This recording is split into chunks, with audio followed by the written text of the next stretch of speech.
Welcome to Biztech's Health and Wellness Show, where we focus on equipping you with the knowledge on health and wellness to help you to ensure more productive and healthy life, not only for yourself, but for your families and for your employees. Today, the conversation is about mental health, which is something which is of grave concern because of the lockdowns that we've experienced over the last 1.5 years. Now, to bring insights on the topic, we have Dr. Joel Low. He's the director and clinical psychologist at the Mind Psychological Services and Training. Now, welcome to the show, Joel. Hi, Brian. Thanks for having me. Hey, Joel, let's start off by telling us a little bit about your background and what you do. Sure. So I'm a clinical psychologist and I run the Mind with a business partner of mine. His name is Ka Leong. And the Mind's been running for about 7 years now, right? So as a clinical psychologist, my main duties at the company are to see clients, right? So I see a wide range of clients, anywhere from children as young as 5, 6 years old, all the way to geriatrics who are about 67 years old, with issues like depression, anxiety, stress, panic disorders and things like that, right? I also find myself doing a lot of educational ventures like training programs, talks like this, for example, and things like that, because that's a big passion of mine. I want to teach and I want to share about psychology, what mental health is, what mental wellness is, for example, because I do believe that the more people know, the healthier they can try and achieve to be in that sense. So that's a bit about me, I guess.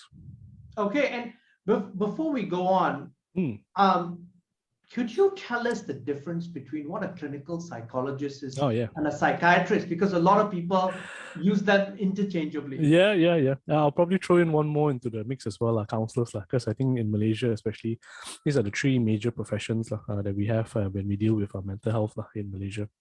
So let's start with counselors. So counselors are basically psychotherapists, like clinical psychologists, right? And the main difference between a psychologist and a clinical psychologist and a counselor and a psychiatrist is the mode of treatment, right?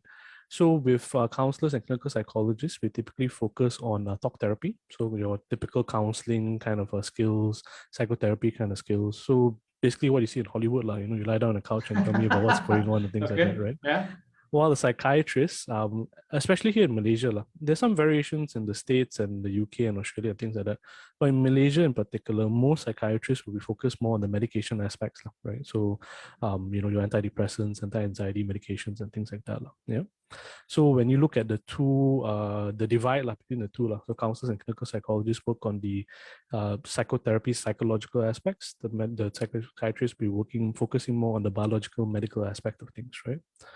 And the main difference between counselors and clinical psychologists is that while counselors typically focus more on the day-to-day kind of issues, stress management, anxiety from work, communication issues, relationship issues, and things like that, a clinical psychologist will do all of that, but also we look at the more clinical aspects of things. So schizophrenia, bipolar disorder, OCD, for example, and things like that, right? So that's the distinguishing, the difference between the three different fields, like counselors, clinical psychologists, and psychiatrists. Okay, now, this pandemic has hit people hard and mental health issues have really come into the forefront. In the past, of course, in Asian societies, you tend to sweep these under the carpet. So can you tell us a little bit in terms of what your professional experience has been in the last 1.5 years in terms of dealing with patients and also in terms of the profession as a whole, in terms of awareness? So I think I'll start with the latter, because I think that's easier to address, right? I think this whole pandemic, the lockdowns, especially here in Malaysia, where we've had a pretty long lockdown compared to the rest of the countries in the world out there, right? Is the fact that the idea of good mental health, emotional health, psychological health has really come to the forefront. Because I think a lot of times while we are able to take care of, by and large, a lot of the physical aspects of safety and health while we're at home, being cooped up at home, being away from family, not being able to access the typical coping mechanisms or resources that you like to do pre-COVID, right, means that there are a lot of people who are stressed out and they don't have any good avenues to reach out or to overcome that stress in that sense, right? So what you do find is that you see a lot of psychologists and counselors and psychiatrists as well being in very high demand to share about what good mental health is, how do we preserve mental health, how do we encourage mental wellness, for example. And it's a good thing, right? Because like I said, one of my passion points is that the more people know, the more people can ask good questions, and the more they ask questions, the more they can seek help and treatment for themselves if need be, right? So that's what you tend to see. A lot more people asking this kind of good questions and wanting to know more about psychology, which is never a bad thing. Now, unfortunately, that also means that there is also a greater demand on our services, right? And that's something that you see, the trend that we see in the mental health field of late, where there are a lot more people who are seeking for therapy and services and wanting for coming for sessions. Because I think, like it or not, this pandemic has hit us every way possible, not just physically, health-wise, financially, but psychologically, emotionally as well. For example, there are we get quite a number of expat clients who come in to see us because it's been a year and a half, 2 years since they last went back home, right? And just being physically away from family members can be so debilitating in that sense, right? So Yeah. you do see a quite increase in numbers that way. Okay, Joel, I've got to ask you, if we're all on our own, Mhm. we're under stress, Mhm. what are the warning signs? Fear, anger? I mean, walk us through some of them. I think for for ease of reference, I think the two main things that we look out for when we're trying to see whether someone is being affected significantly by the lockdown and the pandemic and things like that is social functioning and occupational functioning. These are the two main things that we look out for, right? So simply put, social functioning means is our ability to relate or socialize with people, right? How we speak to people, how we interact with our loved ones and things like that. Well, occupational functioning basically means how well we engage with our duties, our work, right? So for you and I, for example, it's the work that we're doing. For younger people, it will be the studies and studying exams and things like that, right?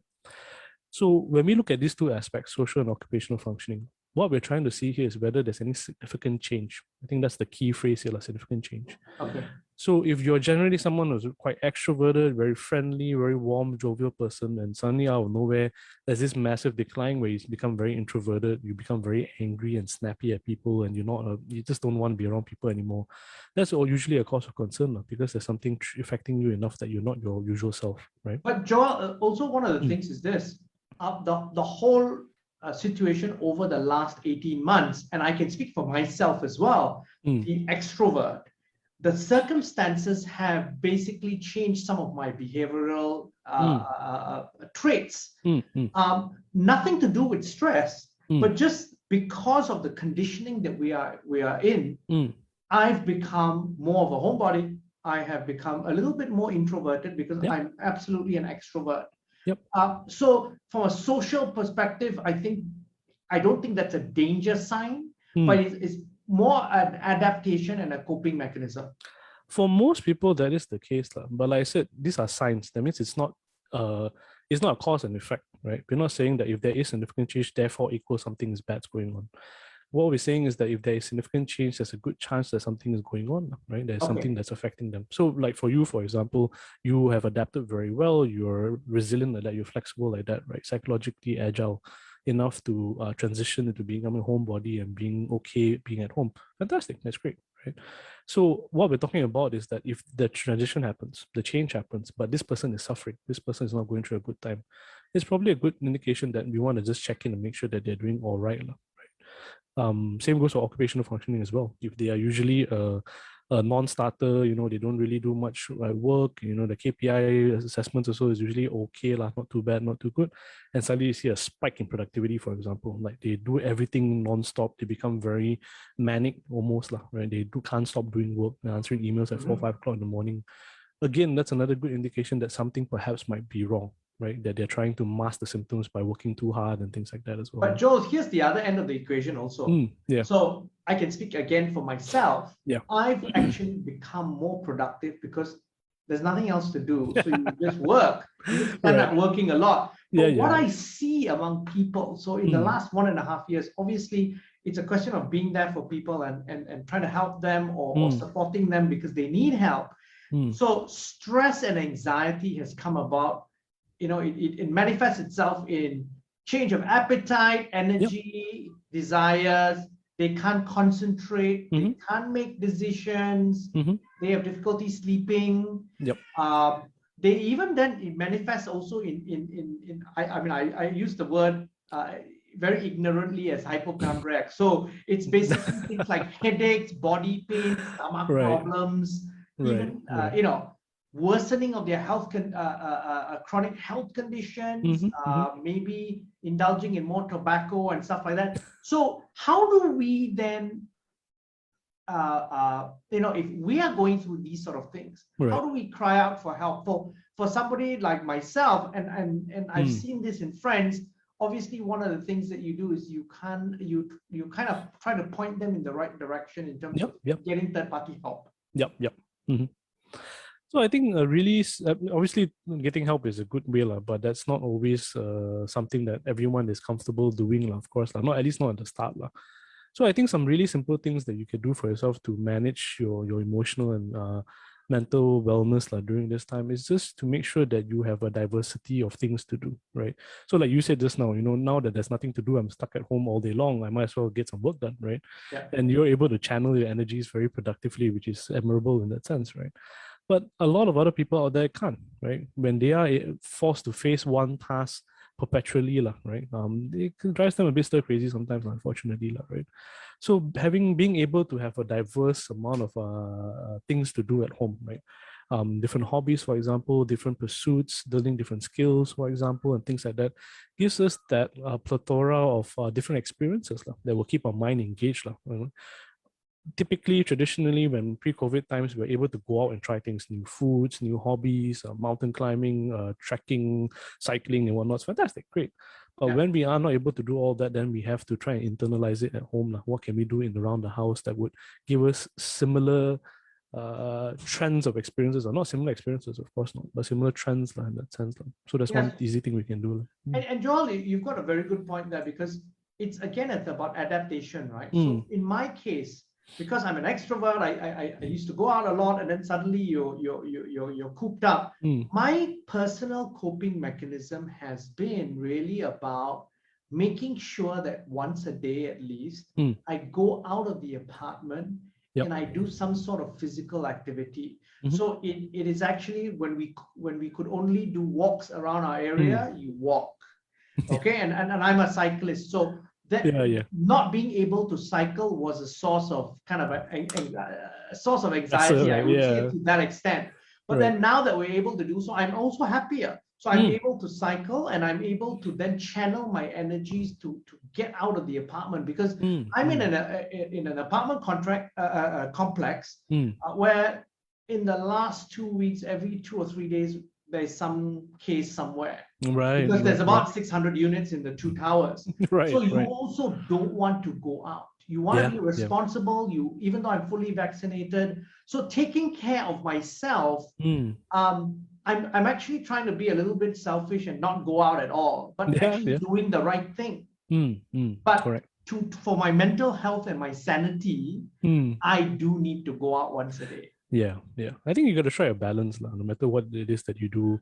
Even for introverts as well, people are saying in the start of this pandemic, they're saying, "Oh, look at the poor extroverts. They're going to be suffering now. Introverts are going to thrive." That's true to a certain extent, but even then, after a while, right, there's such a thing as too much of a good thing, in that sense, right? So after a while, even introverts are saying, okay, I'm craving just to go out, have some sun on my body, for example, and things like that, right? So I think it's really about finding a balance on what makes sense for you, what works for you, and trying to get that as much as you can without, like you say, compromising your own health, other people's health, and all that kind of things. Yeah, because at the end of the day, I think what we need to do now, we are in such a difficult situation here in Malaysia. The responsible thing to do is stay away from people. Yeah, definitely. But can I ask you, your advice in terms of how you and how this is manifested with your patients? A lot of times, as an individual, we are faced with people now around us who are going through various types of stresses, whether it's an extra work stress, it is emotional turbulence, it is issues with their family, their marriages, and so forth. So what are the danger signs that we can look out for in order to extend the helping hand to people at various levels? They could be at the mild stages of stress, or even at a state of stress where they've experienced a near breakdown. Right. I think for those people that we know who are going through mild stresses, and I think when it's this weird relationship we find between our people's ability to talk about their struggles and the difficulties that they're going through. And what I mean by that is, when it's relatively minor, when it's not a big gripe, people tend to talk about it a lot. And that's why people talk about things like, oh, it's so rainy nowadays, it's so hot, traffic is so bad, because it's a relatively mild stressor and people are quite happy to talk about it, right? And then as the thing escalates, right, as it becomes more and more difficult, like a horrible boss, a bad relationship, and things like that, what you find is that then the inverse occurs. People start talking about it less, right? Yes. So I think for people who are going through minor stresses, you're going to hear about it. They're going to be griping at you, they're going to be complaining at you, you're going to hear it, right? And if you hear this friend of yours or your relative who's doing this quite often, right, you probably want to try and engage them and do things with them, right? And it can be anything from doing a call like this, for example, playing a game online with them, watching a movie together, a shared activity like in that sense. So at least it's something to take their mind away from whatever that's Okay, so plaguing them that's at the moment. interesting, Joel, because you said that that's actually something, doing a joint activity together online is already a good thing, because it's actually, I never thought of that actually, because when you're doing an activity together, you're supporting the person as well. Yep, exactly right. And I think as weird as this sounds, I think we are lucky to be having the pandemic now in 2021. Can you imagine if this happened like 21 years ago or like 30 years ago, for example? We'd all be playing Snake on our Nokia 3310s or whatever it is, right? Yeah. It'll be even much, much worse in that sense, right? So I think as much as possible, just connect with them, do a shared activity together. That's pretty good already. Now, for the people who are on the more extreme end of the spectrum, when we're talking about marital discord and then parenting issues and things like that, right? You typically do find that they start shutting down a bit more, they're a bit quieter, and that's probably some of the signs that you want to look out for.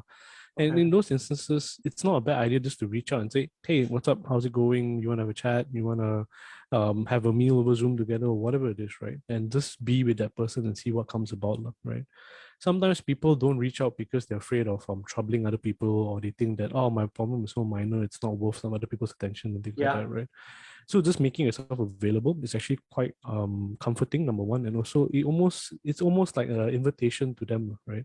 Hey, I'm here for you. Do you want to talk about things? Let's talk about it, right? And then from there, it's really depending on your capacity to help. Some people have a more natural therapeutic air about them, a counseling air, so to speak, where people are very happy to talk to you and share about their difficulties, and that's fine, right?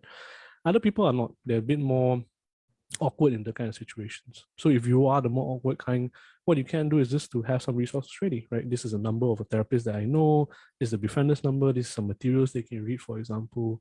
So you don't take on the burden on yourself, you pass it on. Yeah, because we are not trained, right? So exactly. We need to also be careful and tread a fine line where we're not steering them in certain directions, we're giving them options, right? I mean, that's a counselor's trick, right? We're basically, you give people options. I mean, I did some counseling courses like in university a long time, like 30 years ago. Sure. And it's all about really kind of giving people options, not leading them on. Yeah, perspectives, options, and things like that. And I think another important thing also is that don't ever feel the need that, or have the thought that I have to help, I must help.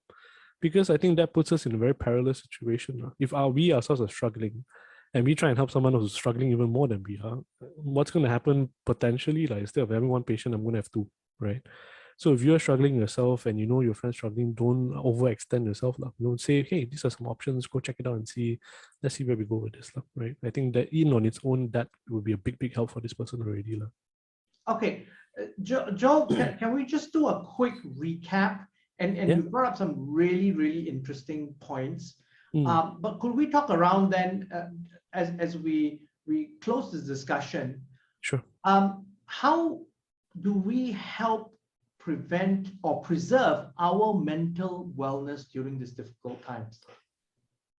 I think one of the best things that we can do to preserve our mental wellness during this time is just to remind ourselves that it's okay to not be okay, right? I think just giving us that permission to go through a rough time, be sad, cry, scream, shout, whatever it is important, because we don't want to always keep up this facade where I'm perfectly okay, I'm not affected, because we all are, right? No matter how good you are seemingly on the outside. And I think by allowing yourself that permission to not be okay, then you can have access to all those things that we talked about trying different things, reaching out to people, having a night in where you just eat a tub of ice cream or whatever it is that makes you feel better in that sense. And that way we get to recharge our batteries, and then we get to get up the next day and fight again. And Joel, then the second point I want just a recap is taking care of ourselves. I think that's really a priority. What are your thoughts on that? Definitely a big one. Definitely a big one, especially if you find yourself in a position where you are the breadwinner of the family, for example, you're taking care of multiple people, or let's say you've got family members who've lost incomes and I'm helping them out, for example, right? Then it creates this scenario or situation where you feel that you cannot fail, you cannot give up, you cannot have a weak moment, so to speak. And that puts so much pressure on someone, right, that eventually you're going to crack just because of that, right? So I think taking that time off to be by yourself, to meditate, if that's the way, you're that way inclined, to do yoga. For you, Brian, you cycle, for example. For me, I like to be tortured by watching Arsenal play football because they're horrible team. Okay, I'm a Liverpool fan, so I laugh at you. Okay, I think that's fine, no problem. So whatever it is that rocks your boat, go do it. Spend time and recharge yourself. Give yourself the permission to say, I need to be okay. I need to take care of myself. Even just buying a PlayStation and playing games or whatever it is, if you have the capacity to go for it, right? Because that will then give you that space to get yourself back on your feet, and then you can keep going again. So that's really, really important. And Joel, third point, just to recap again, what do we need to do when we need to give and reach out and give people a helping hand? What are the things to look out for, and how can we help others in distress? Yeah, I think for that one, look out for people who are going through, obviously the more vocal ones will tell you that they're struggling, and then we can reach out from there. But for those of them who are a bit more quiet, look for people who are showing significant signs of change in the way they interact with people or the way they function on a day-to-day basis. And if you do notice that, and if you're worried about someone, just check in. Just call them up and say, hey, how is it going? What's up? Don't text them, don't send them a message, but give them an actual phone call or a video call, right? I think that's a lot better way to connect to someone. And just making yourself available to them if you're able to, right? So going back to the second point about self-care, you don't want to put yourself in a situation where you burn yourself out as well, right? So if you're able to, if you're really and willing and open to sharing with this person, make yourself available and say, hey, I'm here. If you want to shout, you want to talk about something, give me a call, and then we'll see what we can do about it. And Joel, final words from you before we end this conversation. I think my final words would be this, we're all stuck in a rut, right? I think the pandemic, the lockdown has made us, as a country, as a population, we're all very fearful, we're all very scared, and the uncertainty of it all is a big killer as well. I think the human mind, it's a lot of things, but dealing with uncertainty is one thing that it does not like to do, right? And I think given the fact that this is a never-ending uncertainty, because we don't know when it's going to end, we don't know whether there's going to be more variants of COVID, whether it will be okay going out or not, and things like that. I think allowing ourselves to be okay, try to start getting used to that uncertainty, is going to be really important. Telling ourselves that it's going to be okay, it's going to be all right, let's see what happens. Try not to plan too much and things like that, right? So if I were to summarize all the things I just said, is take one day at a time, right? Do what you need to do to recharge your batteries and give yourself permission to be not okay now and then. At least that way you can recharge your batteries. Joel, it's been a fascinating conversation, and I learned a lot from this. Thank you very much for taking the time to be on the show. My pleasure. Thanks for having me, Brian. Now, I'm Brian Fernandez, and I've been speaking to Dr. Joel Loh, Director and Clinical Psychologist at the Mind Psychological Services and Training, on Biztech's Health and Wellness Show. This video will be on our Facebook and LinkedIn site, as well as our website, www.biztech.asia. Please like and subscribe to our various platforms. Thank you very much for tuning in.